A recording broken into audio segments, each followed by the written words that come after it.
권태기 때 드는 이 사람이 맞나라는 의심. 대부분은 그 답을 그 사람에게서 찾으려 합니다. 그런데 그 답은 그 사람에게 있지 않을 수 있습니다. 함께 있는데 심심합니다. 대화가 예전 같지 않습니다. 설레지 않습니다. 처음엔 오늘따라 그런가 했는데 한 달이 지나도 같은 자리입니다. 그래서 자꾸 묻게 됩니다. 이 사람이 변한 건지, 내가 변한 건지, 원래 이런 사람이었는데 내가 몰랐던 건지. 아무리 생각해도 답이 안 나옵니다. 그 사람 곁에 있으면 익숙하고 없으면 허전합니다. 그런데 더 이상 설레지는 않습니다. 이 의심이 불편한 건 틀린 사람과 함께 있는 것 같아서가 아닙니다. 맞는지 틀린지조차 모르겠기 때문입니다. 그런데 이 사람이 맞나라는 의심이 어디서 오는지 모른 채로 답만 찾으려 하면 결국 관계를 바꿔도 소용없습니다. 새로운 사람을 만나도 같은 질문이 다시 시작됩니다. 그 사람이 문제가 아닐 수 있기 때문입니다. 첫 번째 가능성입니다. 이 의심이 실제로 관계에 문제가 있다는 신호인 경우입니다. 관계에는 신호가 있습니다. 말로 설명하기는 어렵지만 몸이 먼저 아는 것들입니다. 함께 있는데 혼자인 느낌, 말을 해도 닿지 않는 느낌, 맞추려 노력하는데 점점 지치는 느낌. 이런 신호들은 가볍지 않습니다. 장면으로 보면 이렇습니다. 그 사람과 저녁을 먹습니다. 같은 테이블에 앉아 있습니다. 밥을 먹고 휴대폰을 보고 각자 유튜브를 봅니다. 어색하지는 않습니다. 싸우는 것도 아닙니다. 그냥 조용합니다. 그런데 집에 돌아오는 길에 이상하게 피곤합니다. 함께 있었는데 왜 피곤한지 모르겠습니다. 대화할 때도 신호가 옵니다. 한쪽은 오늘 힘들었던 이야기를 꺼냅니다. 그런데 돌아오는 말은 그러게 다음엔 그렇게 하지 마 입니다. 위로가 아니라 해결책입니다. 한쪽은 주말에 함께 있고 싶은데 다른 쪽은 친구와 약속이 있습니다. 어느 쪽이 틀린 게 아닙니다. 그냥 원하는 방향이 다릅니다. 그리고 그 어긋남이 반복됩니다. 처음엔 이해하려 합니다. 원래 저런 스타일인가 보다. 내가 예민한가 보다. 그런데 이해하려 할수록 내가 맞추는 쪽이 됩니다. 말하지 않게 됩니다. 어차피 닿지 않으니까. 그렇게 대화가 줄어듭니다. 가치관의 차이가 드러나는 시점이기도 합니다. 초반에는 공통점이 보였습니다. 비슷한 취향, 비슷한 속도, 비슷한 온도. 그런데 시간이 지나면서 실제 삶의 방식이 보이기 시작합니다. 돈을 대하는 태도가 다릅니다. 미래를 바라보는 방향이 다릅니다. 관계에서 중요하게 생각하는 것이 다릅니다. 이게 다를 때 오는 불편함은 노력으로 덮기 어렵습니다. 노력으로 덮을 수 있는 건 감정이지 방향이 아니기 때문입니다. 이 경우의 의심은 무언가를 더해도 사라지지 않습니다. 여행을 가면 잠깐 좋습니다. 이벤트를 하면 그날은 설렙니다. 그런데 돌아오면 같은 자리입니다. 자극이 거치면 그 불편함은 그대로 남아 있습니다. 왜냐하면 그것은 관계의 표면이 아니라 구조에서 오는 것이기 때문입니다. 이것을 느꼈다면 지금 당장 결론을 내릴 필요는 없습니다. 다만 그 불편함을 빨리 덮으려 할수록 더 크게 옵니다. 그리고 덮는 데 쓰는 에너지가 결국 당신을 소진시킵니다. 지금 당신이 맞추고 있는 것은 무엇입니까? 그리고 그것을 얼마나 더 할 수 있습니까? 그런데 이 불편함이 관계에서 오는 건지 나에게서 오는 건지 구분이 안 될 때가 있습니다. 두 번째 가능성입니다. 이 사람이 맞나라는 의심이 관계의 문제가 아니라 나의 패턴에서 비롯되는 경우입니다. 장면을 하나 떠올려 보십시오. 사귀기 전이었습니다. 연락이 뜸했습니다. 답장이 올 때마다 두근거렸습니다. 주말 약속을 잡을 때 설렸습니다. 그 사람 생각에 하루가 빠르게 지나갔습니다. 그런데 지금은 매일 함께합니다. 언제든 연락이 됩니다. 주말엔 당연히 만납니다. 그리고 그 두근거림이 없습니다. 그래서 사랑이 식었다고 생각합니다.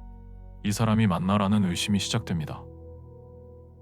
그런데 그 두근거림의 정체를 생각해 볼 필요가 있습니다.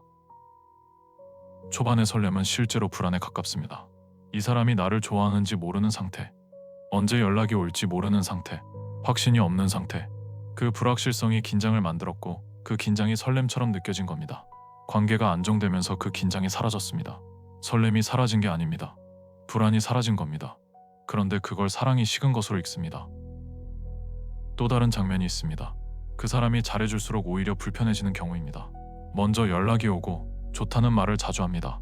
그런데 마음이 편하지 않습니다. 이게 진짜인가? 언젠가 달라지지 않을까? 이렇게 좋아해도 되나 싶습니다. 뭔가 잘못될 것 같은 예감이 옵니다. 이 의심은 그 사람에 관한 게 아닙니다. 좋은 것을 받아도 괜찮은지에 대한 오래된 물음입니다. 안정이 낯선 겁니다. 불안이 없는 상태가 오히려 뭔가 빠진 것처럼 느껴지는 겁니다. 이 패턴을 알아채는 기준이 있습니다. 지금 드는 의심이 구체적인가 아니면 막연한가입니다. 이 사람과 대화할 때 내 감정이 무시된다는 구체적입니다. 이 사람과 있으면 내가 원하는 방향과 자꾸 어긋난다도 구체적입니다. 이런 의심은 관계를 들여다봐야 합니다. 그런데 그냥 이게 맞나 모르겠다, 예전 같지 않다, 설레지 않는다는 막연합니다. 무엇이 문제인지 말할 수 없습니다. 그냥 뭔가 다른 것 같습니다. 이런 의심은 관계보다 나 자신을 먼저 들여다볼 필요가 있습니다. 지금 드는 의심이 구체적입니까? 아니면 막연합니까? 그 답이 이미 방향을 가리키고 있습니다. 그리고 세 번째 가능성이 있습니다. 가장 마주하기 어려운 것입니다. 지금 느끼는 것이 권태기가 아닐 수 있습니다. 권태기라고 생각했던 것이 사실은 관계의 문제가 아닐 수 있습니다. 관계 밖에서 당신 자신이 공허한 겁니다. 관계가 안정되면 이전에는 보이지 않던 것이 보이기 시작합니다. 그 사람을 좋아하는 동안 잠시 덮여있던 것들, 내 삶이 의미 있는지에 대한 물음, 내가 원하는 것이 무엇인지에 대한 막막함, 하루하루가 그냥 흘러가는 것 같은 느낌. 그런데 그 공허함을 관계 탓으로 읽게 됩니다. 내 삶이 비어있는 게 아니라 이 관계가 비어있는 것처럼 느껴집니다. 내가 무언가를 잃어가는 게 아니라 이 사람이 나를 채워주지 못하는 것처럼 느껴집니다. 그래서 이 사람이 맞나? 라는 질문이 나옵니다. 이 경우에는 어떤 사람과 함께해도 같은 공허함이 남습니다.